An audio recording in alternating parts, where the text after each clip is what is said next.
नमस्कार, सिक्किम क्रोनिकलमा तपाईँहरू सबैजनालाई स्वागत छ र आजको यस एडिसनमा हामी विशेष सर्ट फिल्म अल्टर्डबारे कुराकानी गर्न लागिरहेका छौँ। धर्मरत्न फिल्म्सको ब्यानरमा निर्माण भएको यो सर्ट फिल्म अल्टर्डको निर्देशक अथवा डिरेक्टर हुनुहुन्छ a very young and talented Dipankar Ratna Shakya. र तपाईँलाई म जानकारी गराउँ कि यो सर्ट फिल्मले हाम्रो सिक्किममा चलिरहेको, हाम्रो सिक्किमी समाजलाई ग्रस्त भइरहेको सब्सटेन्स एब्युजलाई छुएको छ। र तपाईँलाई जानकारी गराउन चाहन्छु कि सर्ट फिल्म अल्टर्डको प्रिमियर भइरहेको छ धर्मरत्न फिल्म्सको युट्युब च्यानलमा 28 जुनमा बेलुकी 5 बजे। र आज यस एडिसनमा हामी कुराकानी गर्नेछौँ with this young and talented director Dipankar Ratna Shakya. Hello Dipankar, नमस्कार। नमस्कार निर्मल दा। How are you? I'm fine. So it's been almost भनौँ है, आई मिन 2 वर्ष नै लाग्यो भनौँ न है अल्टर्डलाई चाहिँ अब जनता पब्लिक समक्ष ल्याउनको निम्ति। एन्ड बिफोर द्याट यो film has already back so many awards होइन। र फाइनली 28 जुन इज द डे। कस्तो लागिरहेको छ as a director? I'm quite excited feel गरिरहेको छु। लाइक डिले हुँदा हुँदा हुँदै एउटा एक टाइममा यस्तो पनि आइसक्यो कि रिलिज पनि हुन्छ कि फिल्म त भइसकेको थियो। बट देन अचानक अस्ति भर्खर हाम्रो टिमसँग एक डिस्कसन हुँदा हाम्रो सिन्स हामी सबै फ्री नै छ अल्टर्ड रिलिज गरेर प्रमोसनपट्टि लागौँ भनेर अचानक प्लान भएर चाहिँ अल्टर्ड रिलिज गर्ने हुँदा अन्त अहिले इट्स अलरेडी भोलि रिलिज हुने टाइम भइसक्यो। एक्साइटेड छु। एक्साइटेड हुनुहुन्छ? So tell us like I mean किन चाहिँ तपाईँले छान्नुभयो drugs substance abuse as your topic for Altered? Back in 2018 जब हामीले अल्टर्ड स्टार्ट गऱ्यो बनाउनु, त्यति बेला आई वाज इन कलेज है, थर्ड इयरमा थिएँ। त्यति बेला I had a lot of friends हाम्रो सर्कलमा, I had a lot of talented friends हुन्छ नि। एन्ड देन सब्सटेन्स चाहिँ त्यहाँनिर रेडिली अभाइलेबल थियो। अन्त त्यसको इन्फ्लुएन्स पाएर चाहिँ लट अफ माई फ्रेन्ड्स हामी सबै अफ ट्र्याकहरू जानु थाल्यो क्या। And then there was a lot of friends of mine personally who got affected through it. They were very talented हुन्छ नि, बट देन सब्सटेन्सले गर्दा चाहिँ like they went off track हुन्छ नि, घरहरू फर्क्यो, कलेज कम्प्लिट गरेनहरू भएको थियो केसेस। एन्ड देन त्यति बेला म छुट्टी भन्दा नि वर्क लिभमा आएको थिएँ म गान्तोकमा। अनि त्यति बेला घरमा पनि त्यसै कुरा हुँदैछ, लेट्स मेक अ सर्ट फिल्महरूमा गरौँ भन्दा। अन्त फेरि यताको पनि केसेसमा चाहिँ I so that most of the youths, a lot of youths म सानोमा सँगै हुर्केकोहरू पनि देवर लाइक सब्सटेन्सले नै गर्दा चाहिँ mostly they were going off track हुन्छ नि। सो एउटा आफ्नो पर्सनल टच पनि भएर चाहिँ I decided to make Altered. And then अल्टर्डको बेलामा चाहिँ what we had initially plan was like we were quite negative हुन्छ नि यो सब्सटेन्स अब्युजको बारेमा। सो हामीले एउटा फिल्म चाहिँ नेगेटिभ खाले अब खालि देखाउने कि के हुँदैछ त्योहरू मात्रै देखाउने खाले भएको थियो। बट देन एज हामी रिसर्च गर्दै गयो, as we started meeting people हुन्छ नि, हामीले पुलिस डिपार्टमेन्टसँग कुरा गऱ्यो, हामी रिह्याब्समा गएर रिकभरिङ एडिक्ट्सहरूसँग कुरा गऱ्यो। दे चेन्ज आवर पर्सपेक्टिभ हुन्छ नि कि मतलब दे वर भेरी पोजिटिभ कि हामी चेन्ज हुन सक्छौँ, that if we are accepted we are willing to change हुन्छ नि, and it's a very possible cause भनेर। अन्त त्यति बेला चाहिँ हुँदा हुँदा हुँदा इट टर्न आउट कि I thought that there was a lot of things that we ourselves as a society could do हुन्छ नि, every person could play a huge part हुन्छ नि in this war against drugs. अन्त त्यसरी चाहिँ Altered was change into becoming what it became in the end हुन्छ। So I mean like मैले प्रिमियरमा हेरेको ग्लोबल फिल्म फेस्टिभलमा है। So the subject which you have I mean touched is a very common subject, right? I mean any film maker would do documentary or short film on that होइन। तर the treatment to the film is completely different. I mean, like it's a whole narrative, like based story थियो नि त। So I mean, why did you thought of doing it in a very narrative way?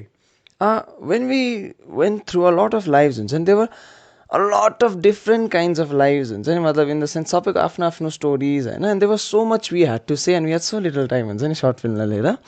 So that is why we thought कि एउटा क्यारेक्टरलाई मात्रै focus गऱ्यो भने we wouldn't be doing justice to all the information we have. So त्यसले गर्दा चाहिँ the only way we thought to मतलब हामीले सबै कुरो देखाउन सक्ने चाहिँ was through a narrative film हुन्छ, जुन चाहिँमा चाहिँ क्यामेरा नै हिरो हो and he is seeing whatever is going around and then एन्डमा चाहिँ he comes to a decision as what he will do भनेर क्या।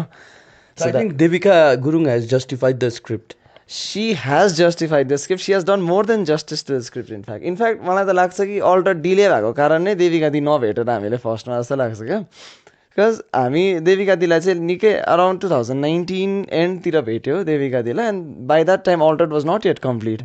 So maybe that was the missing part that Altered needed हुन्छ नि, त्यसले गर्दा release नभएको त्यति बेला अगाडिसम्म कम्प्लिट हुनु नपाएको। So I am very thankful till date, will always be thankful to Devika दी for what she was the backbone of Altered हुन्छ नि। The film would not have been complete without her narration. So you have this whole ensemble of cast, I mean almost 13 to 14 characters. I mean like the characters which in fact portrays the gray area which we in fact does not like हामी कहिले पनि address गर्दैनौँ. So tell us, like, finding the character was difficult? Finding the characters we thought would be very difficult हुन्छ नि, because there was a demand for a lot of characters. अन्त हामीले audition त राख्यो and we weren't expecting मतलब हामीले खोजेको जति characters आउँछ होला, but then surprisingly a lot of people showed up हुन्छ नि, and we were able to fill the cast with हाम्रो 14 characters होला, we could fill it through auditions हुन्छ नि. And most of the people who did appear for auditions, they were first timers, but it didn't feel like they were first timers, and then they were really talented and all of them did justice to their roles हुन्छ नि. You have even National School of Drama graduateहरू पनि हुनुहुन्छ नि यो अल्टरमा. हजुर, we had 2 National School of Drama graduates. अन्त हामीले सुटको अगाडि एउटा 1 day वर्कसप पनि गराएको थियो, where one of the graduates from NSD had come and उहाँले ट्रेनिङ गराउनु भएको थियो हाम्रो सबै आर्टिस्टहरूको. It was a wonderful learning experience. So before you could bring the film to the public, I mean domain, 6वटा award मतलब जित्यो, critically acclaimed. Did you expect that this was coming your way? Not exactly. खासमा भन्दा 2020मा अचानक गान्तोकमा सिक्किममा एउटा हुन्छ भनेको थियो global cinema festival. So we decided will send a film there हुन्छ नि. त्यहाँनिर it got selected and the response was quite positive. So we decided हामी why not we try for more फेस्टिभल्सहरूमा. So we just sent it randomly. अन्त it really did well हुन्छ नि. We weren't expecting that at all. So it went well. So मैले हेर्दाखेरि चाहिँ है, what is the another like good factor about the film is that this project is like driven by a young mind, young energy and young enthusiasm. You have this like assistant director Srijana Shrestha, you have this DOP, you have this like Sagar Lama, धेरै नै young मतलब a cluster of young people coming together नि त. कस्तो थियो मतलब when we talk to the technical part, कतिको support थियो? The support was tremendous हुन्छ. The energy was like next levelमा थियो अल्टरको बेलामा. लाइक एक्सपिरियन्स वाइज हामी अलिक कम्ती नै थियो त्यति बेला. सो सुटको बेलामा we made a lot of mistakes, but in the end we learn. So all of us have become like more than we were yesterday नि त. So it was a really good experience and I am glad कि मतलब टिममा चाहिँ like we were all youngsters हुन्छ नि, and we could make the mistakes which help us learn in the end हुन्छ नि. सो कति टाइम लाग्यो तपाईँलाई एन्टायर प्रोजेक्ट सक्नु चाहिँ? प्रि प्रडक्सनको टाइममा चाहिँ स्टोरी लेख्नु रिसर्चहरू गर्दा चाहिँ it took around 3 months, but the shoot was complete in 5 days.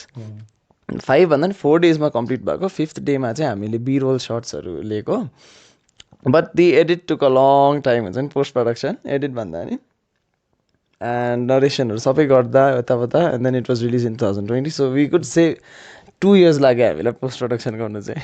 So Dipankar, I may not be wrong है if I say that you have that Midas touch, किनभने तपाईँले प्रिटी वुमेन फिल्म बनाउनु भयो अनि यसले 2nd प्राइज ब्याक गर्यो होइन Sikkim state AIDS control सोसाइटीको फिल्म कम्पिटिसनमा. And it also addresses a serious issue about the HIV AIDS है. मतलब you are choosing subject which is in fact relevant to our society presently नि त. Is this a conscious decision? Yeah it is a conscious decision भन्यो भने, see what I feel personally आफ्नो आफ्नो हुन्छ है about any form of art. मलाई चाहिँ लाग्छ कि मतलब what you want to do is clear, how you want to do it is also clear, but the most important would be why you want to do it हुन्छ नि. So I think art with a purpose it turns out to be great हुन्छ नि. अन्त like आफ्नो फिलिङ्सहरू इमोसन्सहरूको बारेमा true हुन्छ त्यसमा होइन. So that is why I have been consciously making decisions to make films towards a better world हुन्छ नि.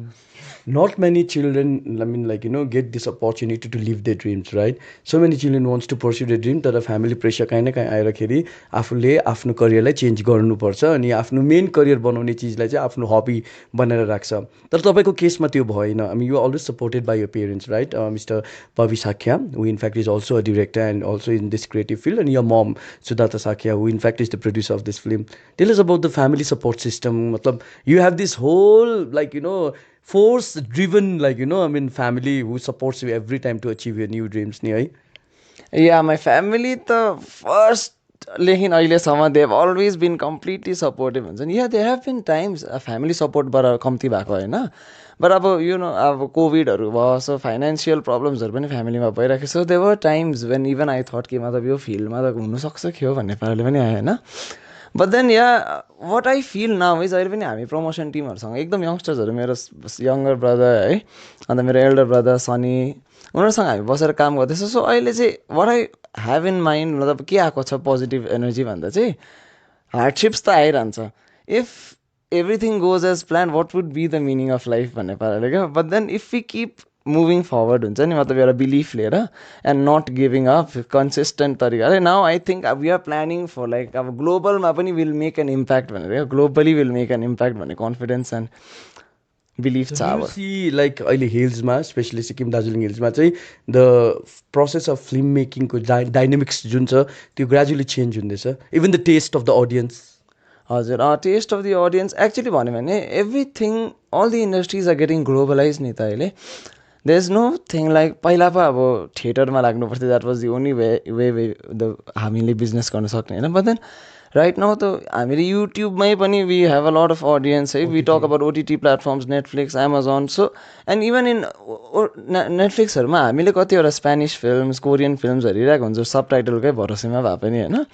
So I think even if we as Nepali films हुन्छ नि, if we can bring out that level of content हुन्छ नि, there is no त्यो barrier for us हुन्छ नि market wise. I think it's globalized, so people will accept it if you have that kind of a content. So what next after Altered? After Altered, first of all त we're thinking of releasing हाम्रो पहिल्यै गरिसकेको प्रोजेक्ट्सहरू like pretty वुमनलाई अलिकति रिएडिट गरेर release गऱ्यो. And after that I am writing a full feature film हुन्छ नि, Nepali film. It also has some areas of substance पनि, मतलब रियालिटी बेस्ड खाले. And it's got, so won't reveal more. So do you believe in training, or like you believe in, because you have that inborn talent on filmmaking, do you want to more polish by going film schools or something like that? के छ विचार? फिल्म्समा training I went to like side course चाहिँ गरेँ मैले फिल्म्समा है. But then see there are some few technical aspects हामीले कभर गर्नुपर्छ. जस्तो technically we need to be correct in a few areas होइन. But I do not really think that मतलब हामीले चाहिँ अब फिल्म स्कुलमै गएर त्यही रोडमा जानुपर्छ भन्ने पाराले क्या. Because art is very perspective हुन्छ नि. So it's like you learn the rules then you forget them हुन्छ नि. You just keep them at the back of your mind. You do not let them bound you खाले. So that is how I want to go ahead, आफ्नो originality आर्टमा ल्याएर. So this in era of content driven cinema, how much confident are you that like I mean content is the hero भन्ने कुरो जुन छ नि subject कतिको subjective छ? कन्टेन्ट त I have always believe that content was is and will always be the king भनेर. So yeah I think will do well. जस्ट बिलिभ लिएर अघि बढिरहने, no giving up. Yes. So Dipankar, what is your message to all the people who are eagerly waiting for Altered to be watched?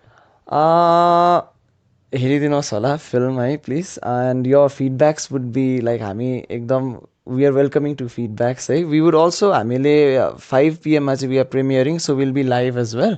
So त्यति नै बेला तपाईँले हेरेर तपाईँकोमा केही भन्ने फिडब्याक्सहरू क्वेसन्सहरू छ भने नि you can ask us. So please हेरिदिनुहोस् होला. Okay. Thank you so much for this lovely conversation and all the best for Altered. Thank you so much. So उहाँ हुनुहुन्थ्यो a very young talented director from the state of Sikkim, Dipankar Ratna Sakhya, र उहाँले direct गर्नुभएको movie short film Altered release भइरहेको छ 28 जुनको दिन युट्युबमा धर्मरत्न फिल्म्सको जुन च्यानल छ यसमा. प्लिज तपाईँहरूले सपोर्ट गर्नुहोस् हाम्रो यङ फिल्म मेकर्सहरूलाई. तपाईँहरूले धेरैभन्दा धेरै यो मुभीलाई सेयर गरिदिनु हवस् र तपाईँहरूको फिडब्याक पनि तपाईँले सिक्किम क्रोनिकलमा दिन सक्नुहुनेछ. अहिले भने चाहिँ मेरो सहयोगी आशिष गुरुङको साथ म निर्मल मङ्गललाई बिदा दिनुहोस्. नमस्कार, टेक केयर, बाई.